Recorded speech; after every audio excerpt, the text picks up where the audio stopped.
সাংবাদিকদের অকারণে হয়রানি করা চলবে না, চলবে না, চলবে না। সংবাদ মাধ্যমের উপর দমন পীড়ন মানছি না, মানব না, মানছি না, মানব না। সংবাদ মাধ্যমের উপর পুলিশের দমন পীড়ন মানছি না, মানব না, মানছি না, মানব না। অসম সরকার হয় হয় হয়, হয়, হয়, হয়। অসম সরকার হয় হয় হয়, হয়, হয়, হয়। সাংবাদিকদের উপর পুলিশের দমন পীড়ন মানছি না, মানব না, মানছি না, চলবে না। অকারণে সাংবাদিককে গ্রেফতার করা চলবে না, চলবে না, চলবে না।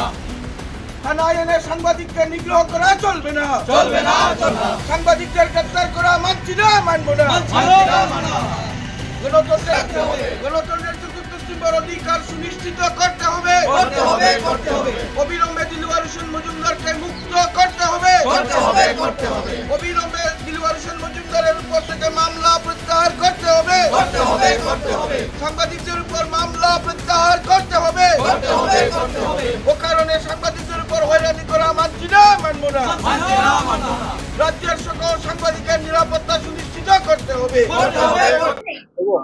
গুয়াহাটিতে কর্মরত সাংবাদিক দিলওয়ার হোসেন মজুমদারকে যেভাবে দীর্ঘক্ষণ পানবাজার থানায় আটকে রেখে গ্রেপ্তার করা হলো, এটা অত্যন্ত নজিরবিহীন এবং অপ্রত্যাশিত।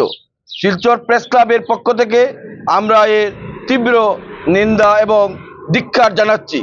আমরা স্পষ্টভাবে এই কথাটুকু জানিয়ে দিতে চাই যে রাজ্যে সাংবাদিকদের যে অধিকার রয়েছে খবর সংগ্রহ করার ক্ষেত্রে তাদের যে দায়িত্ব পালন করতে হয়, বিভিন্ন প্রতিষ্ঠানে যেতে হয়, বিভিন্ন মানুষের কাছে তাদের গিয়ে বিভিন্ন প্রতিবেদনের সত্যতা যাচাই করতে হয়।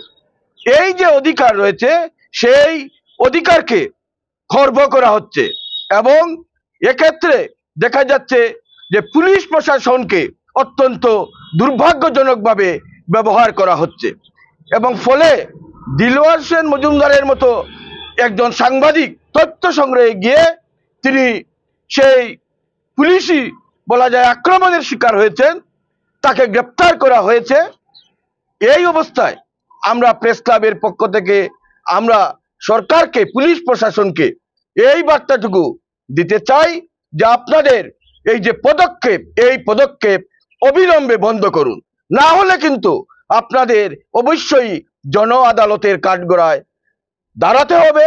কারণ ভারতবর্ষের মতো গণতান্ত্রিক দেশে এ ধরনের দৃষ্টিভঙ্গি কখনো কেউ মেনে নেবেন না। আমরা সংবাদ মাধ্যমের যারা রয়েছি, সাংবাদিকরা যারা রয়েছেন, তাদেরকে আপনারা এভাবে টার্গেট করে কখনো আপনারা সংবাদ মাধ্যমকে বিভ্রান্ত করতে পারবেন না। অবশ্যই আপনাদের দৃষ্টিভঙ্গির পরিবর্তন ঘটাতে হবে এবং অবিলম্বে দিলওয়ার হোসেন মজুমদারকে তার উপর আরোপিত যে অভিযোগ রয়েছে সেই অভিযোগকে অতিরঞ্জিত না করে তাকে অবিলম্বে তাকে মুক্ত করে দেওয়া হোক। আমরা এই জোরালো দাবি উত্থাপন করছি এবং সাংবাদিকদের আপনারা প্রতিপক্ষ হিসেবে বিবেচনা করে শুধু আপনাদের সেই প্রচারের যন্ত্র হিসাবে আপনারা যদি দেখেন তাহলে সেটা কিন্তু ঐতিহাসিক ভুল হবে, একথাটুকু আমরা জানিয়ে দিতে চাই।